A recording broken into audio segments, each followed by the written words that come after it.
Assalamualaikum warahmatullahi wabarakatuh. Alhamdulillahirabbil alamin. Segala puji bagi Allah Tuhan semesta alam. Salawat serta salam semoga tercurahkan kepada kekasihnya itu Nabi besar kita Muhammad SAW. Gimana kabarnya anak kelas 6? Mudah-mudahan kalian semua dalam keadaan sehat walafiat. Alhamdulillah, 2 minggu yang lalu Bapak sudah memberikan tugas kepada kalian semuanya. Yang pertama yaitu minggu yang pertama Bapak memberikan tugas menulis surat Al-Kafirun. Minggu yang kedua Bapak memberikan tugas menghafal serta membaca surat Al-Kafirun. Untuk minggu yang ketiga, untuk hari ini Bapak akan menjelaskan mengenai isi kandungan yang terdapat di dalam Quran surat Al-Kafirun. Namun sebelum Bapak jelaskan, marilah sama-sama kita membaca doa terlebih dahulu ya. Mudah-mudahan kita mendapatkan ilmu yang bermanfaat. Berdoa dimulai. Bismillahirrahmanirrahim. Rabbi jidni ilman warzuqni fahaman. Amin Allahumma amin. Baik. Alhamdulillah.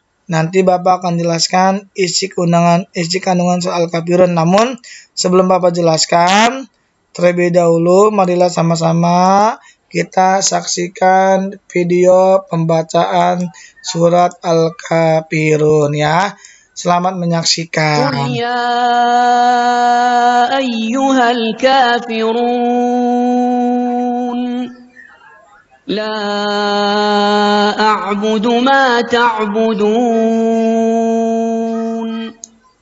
ولا أنتم عابدون ما أعبد ولا أنا عابد ما عبدتم ولا أنتم عابدون ما أعبد لكم دينكم ولي دين. Allahumma aramna bil Quran ya.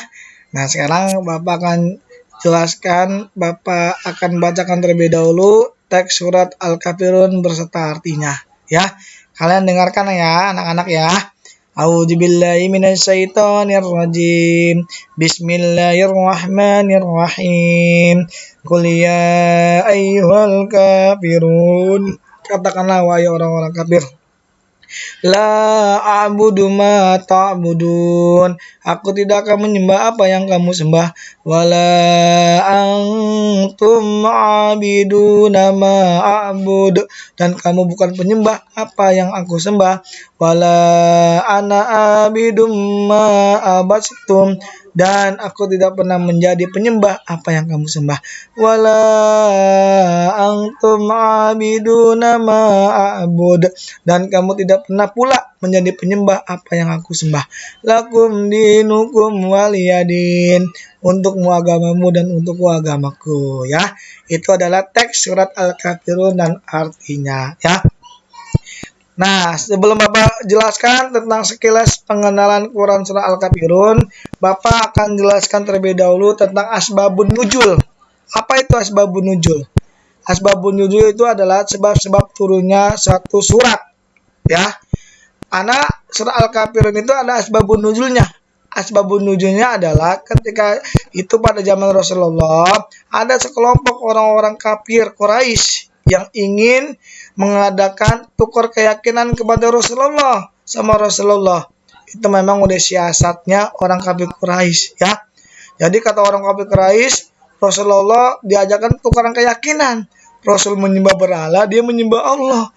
Namun karena Allah sayang dengan Rasulullah, makanya Allah turunkan surat Al-Kafirun yang menegaskan kepada Rasulullah tolak ajakan yang diminta oleh orang kafir Quraisy. Ya, itu adalah asbabun nuzul surat Al-Kafirun.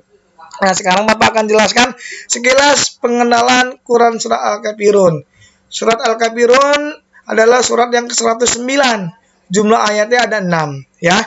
Surat Al-Kafirun tergolong surat Makkiyah karena diturunkan di kota Mekah, ya. Sebelum Nabi Muhammad hijrah ke kota Madinah, ya. Sesudah surat Al-Maun.